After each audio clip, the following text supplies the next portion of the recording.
agents and myself give back to the community through the Homes for Heroes program. And so far this year, we've given back over $90,000.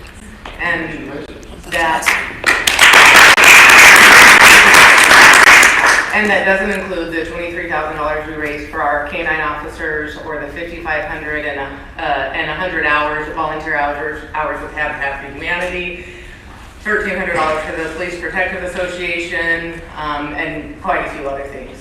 And losing your hair. And losing my hair. Oh yeah, I did. I cut 21 inches of hair off last year, and the last November, and raised $14,000 for St. Baldrick's. So, with your community involvement, how has this affected your business? You know, the whole idea of giver's gain, I don't give to get, but we always get something in return. And it's a far better and rewarding a way for us to get more business is just by sharing ourselves and our resources with the community. Our children are grown, and my husband and I are raising our grandson, and we took on this year a foreign exchange student from Armenia. Everybody asked me, why? You're crazy, you don't have time. But I heard a TED Talk quite a while ago, and I forget the guy's name, I'll have to look it up and share it with you later, but he was in Vietnam, and their entire platoon was going to be killed. They were completely surrounded, and he shared that they had called back to headquarters and they said, we will bomb out the backside of this hill so you guys can all escape, but we need 5 or 6 of you to stay back to lay down the fire. He said, so my Sergeant Parker looked at me and said, I think his name is Jerry, we need to stay. And he goes, we're gonna die. You know, what do you mean we need to stay? And he said, Sergeant Parker looked at me and said, it's our responsibility. And responsibility is made up of 2 words, response and ability. So what is your response going to be based on the abilities that you have? Thank you. At the brokers meeting, we talked a little bit about lead generation stuff you're doing at the office. Maybe you can share, and you and I were quite impressed on the conversion. Maybe you can share that with the folks. And what do you do? We do Sync, Commission Sync. We do a lot of Facebook advertising, and we have all of our lead generation, the main one being Sync, going into the same program. If you want to be successful, you've got to work. And that's, I ask my agents for a business plan, but I also ask them for an action plan. Because if you're not going to take action, you're not going to be successful.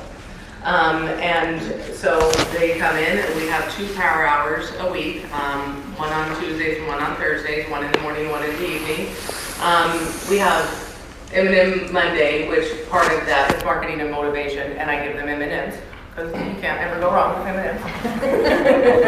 But during all of at least these 3 events, we spend an hour calling the leads and doing the follow-up.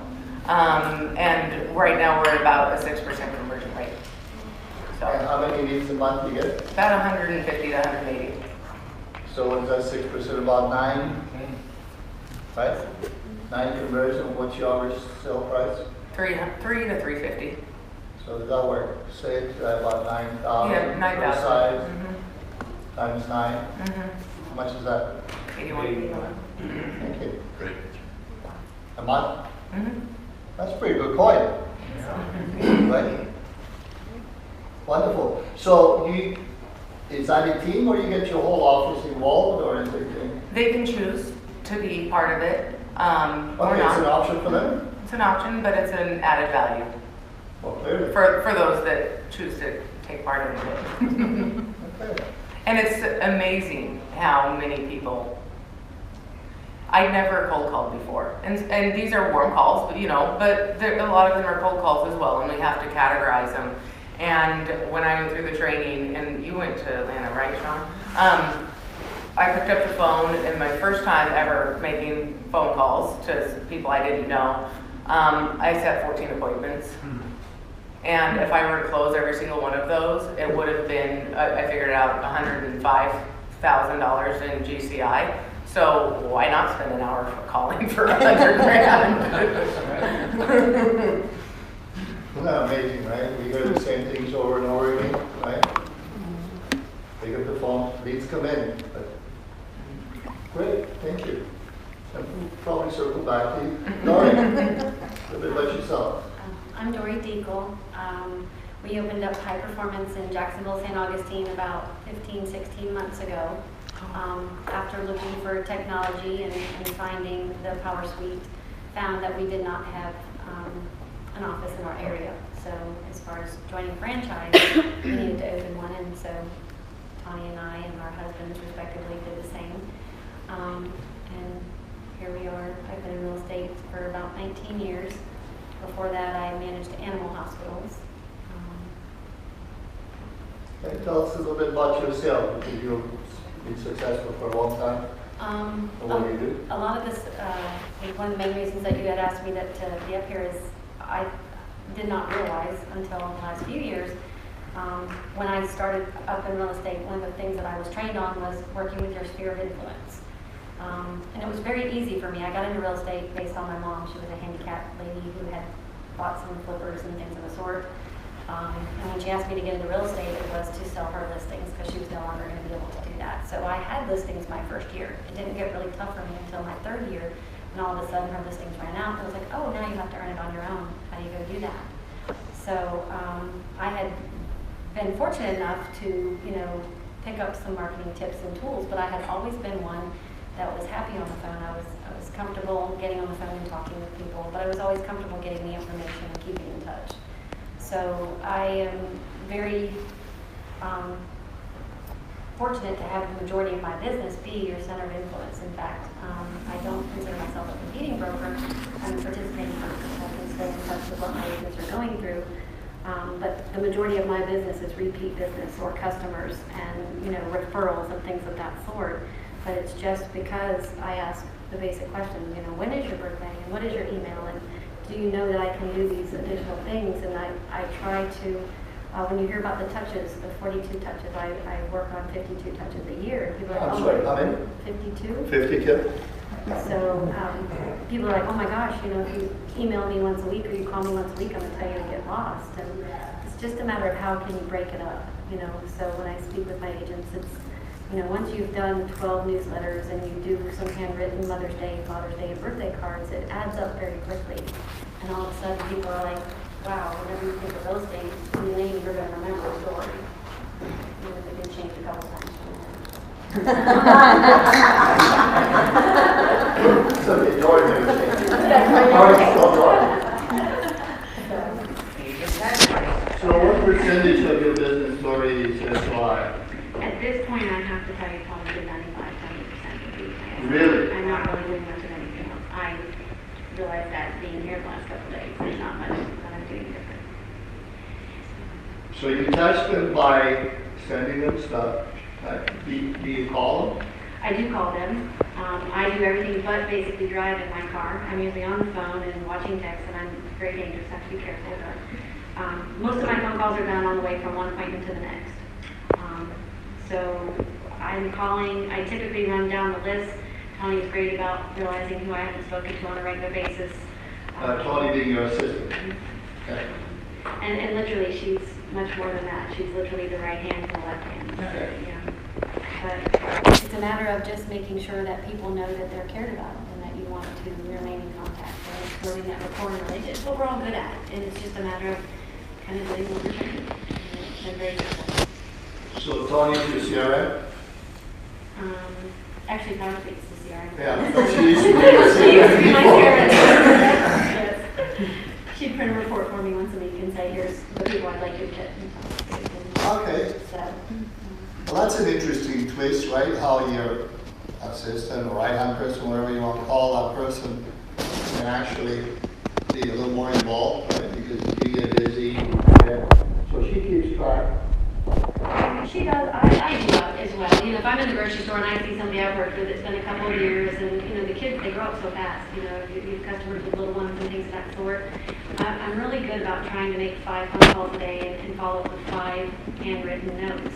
The more we get involved in the internet, the more people realize that if you take the time to actually, you know, write out and pen a card, they think that that's very honorable. They feel precious. They feel, you know, coveted. And so when you are on the internet and sending out emails, and people are almost inundated nowadays with internet leads, and you get a card in the mail that says, hey, I saw you in the grocery store. It was good to chat with you for a few minutes.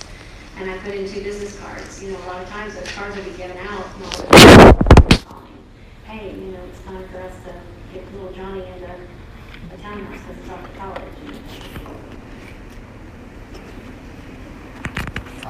So Brian Eisenhower was right. It really was. Yes, it was a big So deal. when you say you call 5 people a day, is it actual conversations or leaving voicemails?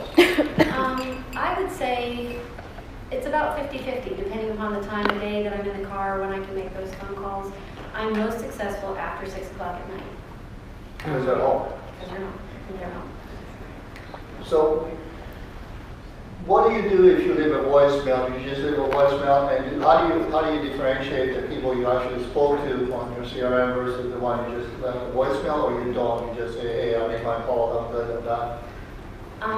For me, I am long-winded. Those of you that got to know me, and I have no problem like chit-chat, and so I leave 2-minute voicemails, and I probably shouldn't. I want to leave all the details because, you know, in real estate, a lot of times we play a lot of phone tag. So for me, if I saw you in the grocery store, I'll like run down my whole entire life over the last, you know, 6 months because I got your voicemail, and I don't know if I'm going to catch you or we're going to play phone tag. You know, but I'll actually speak to a voicemail as if I'm speaking to my friend, and I'll let them know, hey, I'd like to speak with you or catch up with you. And, you know, sometimes if I know that they're an analytical person and it's going to absolutely drive them crazy, or they're just going to hang up and then call me back. Hey, it's Dory, call me back. It was good to see you in the store. You know, you have to kind of, it's knowing your audience for the most part. That really touches another point, right? Not only she has an SOI, but you really know who's in the SOI. Right? Because one of the biggest challenges in the SOI is sometimes we come so many names and then we have no clue who they are, and they really don't know who we are, right? And we call and say, what the hell is that? Right? So how many people are in your... I have approximately 400 since we've narrowed it down. When we bought the franchise, we really delved through it. We wanted to make sure that I was able to keep in contact and I knew who they were. So we took it down from about 650 down to about 400, a little bit under, if I'm not mistaken, so that we can kind of keep in touch with them. The Power Suite is awesome because you've got your notes section, and I'm been able to work with Tim Brown to get some of them a little bit finite, but you can, every time I'm on the phone, I'll go in and put the date that I called and what I've said and what I've done. So a lot of times when I'm making phone calls, if I'm not in the car or if I've got some extra time, is I'll be on the Power Suite when I'm calling. So you can go back and remember the last time you talked to them, what did you guys discuss? And it makes it a lot easier. You know, I can put in there if I need to get somebody's wedding address and I'm not, you know, speaking to their voicemail, or not wedding anniversary, and I'll ask for the date and things of that sort. So you can leave yourself notes when you call. It makes it a little bit easier. How often do you feed this database? Do you continue to build it? I'm not doing as good as I would like after being here, but I will do better when I get home. Okay. My business plan, I usually try to add about 25 people a month if I can, Okay. 5 to 7 a week if that's, you know, since opening the business and recruiting agents and things, I have not been as good about getting out to events. And, you know, I'll sit here and I'll bring on new agents. Our business is made up right now of a lot of newer agents, and I'm training agents. And I can, you know, tell them to go out, and you have to get in front of people. And then I sometimes haven't been as good about that as I should lately. Okay, so what is the goal? How big do you want that database to be? I would personally like it to be close to 750 to 1,000. 750 to 1,000. But Tony would need 200 people. Okay, so for every, so out of 400 people you have there, I'm sorry, I like SOI, right? So out of the 400 people you have there, what is kind of the conversion rate to leads or closing stuff? Oh gosh, it's Well, for me, it's everything. I mean, I'll do anywhere from 5 to 8 million this year. My goal, I would like And to. that Jacksonville, folks, the transactions are small, right? They're $180,000 average sale. Yeah. And I'm 19 years in the business. Yeah. So, I mean, you'll have a few 300 to 300,000, but your average. It's nothing for us to close 3 or 4. That's, you know. But on average, you're at 180 to 250. Okay, so you're doing how many transactions? About 40, 50 transactions? So divide that into 400, what is that? 4? No, 8, right? For eight people? Yeah, for every 8 people, you close 1 deal. Which is really, that's about what Brian Eisenhower was saying, right? You have 300 people, right? 1 out of 7. So isn't that interesting? You know, we listen to speakers sometimes and we say, yeah, right, sure. Right? And before Power Street, you did it all manually? I had a company that had a small version. I was actually paying top producer about $165 a month. And I could never run it. I was always trying to figure it out and add more details. For me, it was frustrating because I could see the potential but could never get all of what I needed. It was a little bit too much at that point. So then I was running around with, running around with a briefcase bag and 10 sheets of paper, and it's got,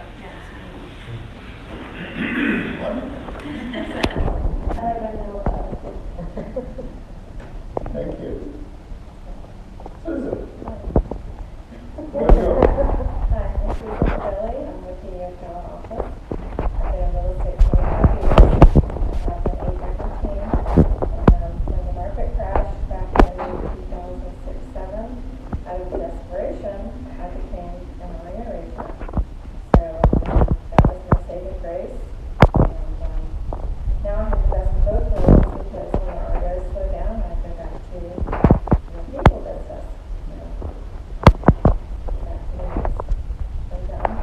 And I'm doing that now. I'm calling expired listings. Not working too much on that because there's no job. I'm going to change that. But we call the expires. I have 3 buyers agents on my team. We get about 120 to 140 leads a month. I've got the internet leads, the Zillow, the Realty.com, the Homes.com. I also get a lot of referrals from our past clients. I'm also a Dave Ramsey endorsed local provider. So I get a lot of business from that. Well, let me ask you something. You said you went into the REO business, right? When the market crashed? Well, so did everybody else tried, right? But you know, everybody was trying to get the REO business. Those of you that were around those days, everybody wanted to do REO. People said, I'm like an REO business. I like an REO business. So how did you get it? The competition was fierce. I don't think when I started it was as fierce because I started pretty early as soon as the market did this. In 2006, I had, at the same time the market was going down, I had some personal issues. I had 2 deaths in my family within a 3-month period. And my husband got very sick and had to have heart surgery. So all of that happened within like a 3-month period. So business was slowing down, and I wasn't working. I was a solo agent at that time. I didn't have a team. Because I had all this other stuff going on, I wasn't doing anything for my business or working on my business. So, and I learned the hard way if you're a solo agent and something happens to you, your business is going to fail because you don't have anybody else to pick up the slack or do anything else. So that's where I was. I was to a point of desperation. I was with another company back then with the initials of KW. And Gary Keller had written a book at that time called Shift, the market shifts, and I was reading that book and just reading along, and there was a page in the book that had a line that said, if your market is driven by short sales and REOs, you need to become a master of the market of the moment. And it was just like those words jumped out at me and the light bulb went off in my head and I'm like, oh my God, you're right, Gary, I have to do that. But I had no clue how to do that or where to start. So, and at that time, we had 2 very strong REO agents in our business. And I looked at the stats for 2007, or I looked at the 2006 stats in 2007, and the average agent in our marketplace at that time had closed, I think, 9 transactions for the year when the market went like this. I had done above average. I did 14, but I had done like 60 the year before, so I went from 60 to 14, starvation mode. And there was 2 agents in our market that were just knocking it out of the park. One of Susan and Mike Schrader. And the top one did 196 transactions. The other one did about 120, while the average agent closed 9. So I'm like, oh, I have to do this. But I didn't have a clue where to start. I'm like, how do you get listings directly from the bank? So I just started researching. I went online and I spent hours and hours researching. And then I found this company that gave this course on how to become an REO agent, how to master REOs. And at the time, the course was $3,000, and I was flat broke. So I didn't have $3,000 back then any more than I had $1 million. So my mom was still alive then, and I picked up the phone, Mom, I need to borrow $3,000. So Mom graciously gave me the $3,000, and I took the course, and I did every single thing that they said to do. Sometimes we come to these things and we file it in the back of our mind, and we might do that someday, but out of desperation, everything I learned, I implemented and put into practice. And so when I completed the course, and doing everything I said, month 1 I got 2 REOs, and I did everything and I sold those, and the next month I got 5, and the next month I got 7, and by the 5th month of my doing this, I had so much more than I could handle. I had to hire an assistant, and then a couple months later I hired a buyer's agent, and I built a team of, I had 10 on my team, but I lost a couple buyer's agents, so I am down to 8. And then now that the REO is going down, I'm working next year, I'm working expires, so I have the best of both worlds. Because when the REOs pick back up, I'm ready. What a wonderful story. What a wonderful story. Isn't it interesting, what you were saying? It's funny, when you hear people doing things, right, you hear the same message over and over again. What was Neil saying earlier? I was scared to death when I hired an assistant, right? I have to make payroll. I'm not sure if I'm going to do it. At the worst time, right? When the world's coming to an end, you're going for $3,000 to take a course, hoping that I will get a job.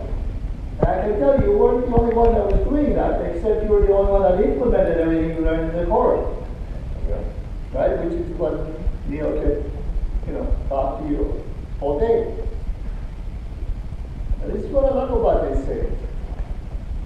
These are not just words, or some trainer, some coach, or Neil did it, or so did it. That's not me. Hey, isn't that incredible?